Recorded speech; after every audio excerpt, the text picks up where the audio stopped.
Dear Travis Scott, do not engage with psychos. Leave guys like Pusha T alone. Y'all don't know, Pusha T has been taking shots at Travis Scott over some stuff that happened years ago. Yo, if Travis Scott, if you watching, if you know Travis Scott, man, tell him just to ignore this. Don't try to respond in the song to Pusha T. You're a good hip hop artist, but you're not that guy. You're not that guy, pal. Trust me. You're not that guy. Trust me, you're not that guy. Don't try to go on stage and say F Pusha T like Lil Wayne did. Fuck Pusha T and anybody that love him. His head up his ass, I'ma have to headbutt him. Just pretend none of this ever happened. Move on with your life. Have a conversation with the guy behind closed doors. You know, do everything except for engage lyrically with Pusha T. You don't engage with cycles. If there's one thing we learned over the past year in hip hop, especially from the Kendrick and Drake beef, don't engage with psychos. Guys like Pusha T, guys like Kendrick, if there's beef, these type of guys, they're gonna sit there, psychoanalyze you. I am a one-man show. I record, edit the video myself, create the thumbnail, everything. So hitting like and subscribe does help a bunch. Thanks so much. Back to the video. They got a whole mental Rolodex of things that they hate about you that they just been holding up for years and they just gonna let it go on you. Do not engage. But I do find it odd that Pusha T and Travis Scott kind of have this thing going on, mini beef going on, because the first time I ever heard of Travis Scott was on a Pusha T song. It was called Blocker. And Travis Scott produced the song. It was a good beat. It was the very first time I ever heard of Travis Scott. But yeah, man, Pusha T is just such a potent lyricist. In order to beat someone like him in a rap beef, you really just need to have all your ducks in a row. You have to have a strategy that you're gonna go at. And even someone like Drake is probably one of the most battle-tested rappers in the mainstream. Drake, 50 Cent, Jay-Z, Game. Drake has had many rap beefs. Drake is a guy who's gonna go back and forth with you and seems to enjoy it. Drake seems to enjoy humiliating people on record. You know, say what you want about him, but Drake is hip hop in that way. Like, he keeps it hip hop in that, or before the lawsuit, but he keeps it hip hop in that way, in that he's gonna go back and forth with you on records. And he seems to enjoy the whole rap beef diss record process, except for with Pusha T, right? Look, Drake has tried his hardest in every rap beef that he's had to keep going and keep going until he's completely humiliated his opponent, except for Pusha T. Pusha T lyrically is so crazy and crazily is so crazy, he literally made Drake tap out. It was one bar, if y'all remember, where it took Drake to a different place to where Drake is like, yo, I cannot engage with this. OVO 40 hunched over like he 80.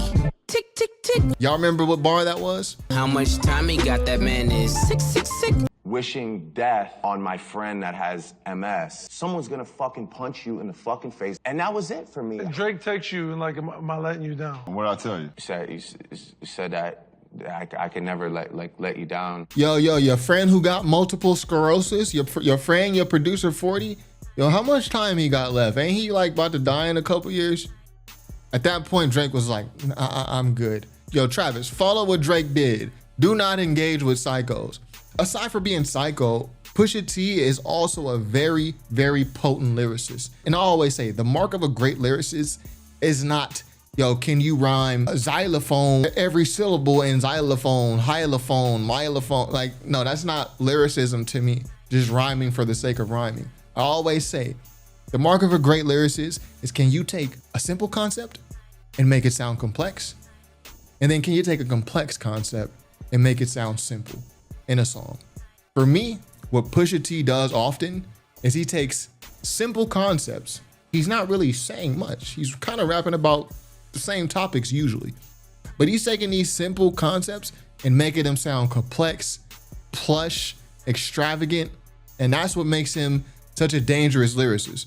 So he seems very passionate about his coke raps. You don't want to motivate Pusha T to take his creative motivation off of coke raps and then onto you. That's not what you want to do. You don't want to be in those crosshairs. So for example, a verse like Palmolive, which is off Freddie Gibbs' album Bandana, is produced by Madlib. Fuck the 40 acres and the mule, they gave us niggas the eagle. Pusha T has a verse on here. It's an example of what I'm saying. Taking something simple and making it sound complex. My coke hand is still sketching out my memoirs. Pusha T say, yo, my coke hand still sketching out my memoirs. And when you really break it down to the nitty gritty, All Pusha T is saying is the same hand I was handing out drugs with, I was, you know, cooking dope with, I write rhymes with, which seems obvious, right? Like you do most things with your dominant hand, right? It's not really worth saying. But the way he says it, my coke hand, sketching out my memoirs, and he uses the word memoirs, which we usually don't hear this word in hip hop. He makes it sound much more extravagant than what it really is.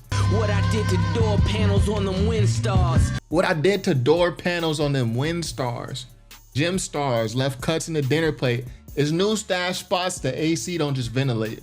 So really, when you break it down to the nitty gritty, all Pusha T is saying is, I hid drugs in my car, I stashed drugs in my car, and I cooked dope. That's all he's saying. You can say that though, or you can say, yo, what I did to door panels on them Windstars, you know, the Ford Windstar, I think it's like a SUV or a truck or something. I don't think they make those anymore. So the obvious thing to do if you're transporting illegal contraband, allegedly, I know nothing about this, but the obvious thing to do would just be to put it in the trunk, put it in the back seat, right? Pusha T's like, no. We put it in a door panel. So now when the cops come and search the car, they search the trunk, the back seat, search us. Yeah, you didn't find nothing, bozo, because it's in the door panel. Gem stars, left cuts on the dinner plate. He's just describing, you know, the ingredient process to make the substance. It's new stash spots, the AC don't just ventilate. It's new stash spots, the AC don't just ventilate. So he already mentioned up here that he's putting the contraband in the door panels of his car. But he's then 2 bars later though, he comes back and says, actually, now there's new stash spots. The AC don't just ventilate. New stash spot is in the AC, not the door panels anymore. I've always really liked this set of bars right here. Very descriptive. Rap nigga with fake watches, the serial number don't match the gift boxes. The love of your life, rap dude wear fake watches. So now you're talking to a girl. Shorty, the rap dudes you love wear fake watches. Yo, the serial numbers don't match the gift boxes. So this is some if you know type spit. If you know, you know. Which is a Pusha T song, if you know, you know. He tells Shorty like, yo, the rapper you love so much, his jewelry fake, his watch is fake. How do I know it's fake? The serial number on the watch don't match the serial number on the gift box. So me, I wouldn't call myself a watch connoisseur, but I do have my fair share of watches that I like. You know, my favorite brand is Seiko. So let me explain to y'all, for real, what Pusha T is saying here. So most watches have a serial number printed on it. The serial number is like a unique identifier, so you know where the watch was manufactured. You know the whole life cycle of the watch based on a serial number. It's a unique identifier. They're all different. Every watch is gonna have a different serial number. So I don't know if y'all can see this, but this watch's serial number is right there. It's 471240. Pusha T is saying, yo, I know dude's watch is fake because the serial number on the watch, 471240, don't match the serial number that's on the gift box that came with the watch, 471240. He wear fake watches. The serial number don't match the one that's on the gift box. It's fake. Rap nigga with fake watches, the serial number don't match the gift boxes. Pusha T does this often. That's some if you know, you know. Now you can still get the gist of what he's saying if you don't know this information, like you're not into watches or other types of jewelry or products in general. Most products have the same serial number identifier. But if you know, it's gonna hit different. Like, ooh, like, oh yeah. Next bar. The bezel on her Ballon Blue due to Tinashe. The bezel on her Ballon Blue due to Tinashe. So I'm not embarrassed to admit, I didn't even know what he was talking about in this bar. I knew this part, the bezel on her Ballon Blue. I knew what that meant because he's talking about a watch. The bezel on the watch, which will be like this part, the bezel on the watch, bezel on the Ballon Blue. The Ballon Blue is a Cartier watch, I believe. Yeah, it's a Cartier, Ballon Blue. Yeah, Cartier watch. Pusha T said the bezel on her Ballon Blue due to Tinashe. So I knew what the first part meant. Bezel on her Ballon Blue. I know he's talking about a watch, but I'm like, due to Tinashe, what does that mean? So thank God for Rap Genius. Pusha T explains it, basically he's saying like the diamonds is dancing. The bezel on her watch is dancing like Tinashe. Tinashe is a dancer, she's a performer. Her diamonds is dancing. So again, this is Pusha T taking something simple and making it sound complex. All Pusha T is saying right here is she's wearing an iced out watch. Now you can say that, or you could say the bezel on her Ballon Blue due to Tinashe. The bitch told me two-tone rollies was too blase. Yeah. Chick told me two-tone rollies was too blase. I love this follow-up. So I made a video about Lil Wayne the other day, and one common critique that I always have, I know it seems random while I'm mentioning Wayne, but I'm gonna explain. One of the critiques I have on Wayne is his rhymes are non sequiturs. The next line does not follow the previous. Every line is like a completely new thought. The verse doesn't connect. It's just like a bunch of random shit being said. This is not like that. So Pusha T mentions Shorty's watch. She got an iced out watch. Then the next bar confirms it. Like the two bars shake hands. Shorty told me two-tone rollies is too blasé.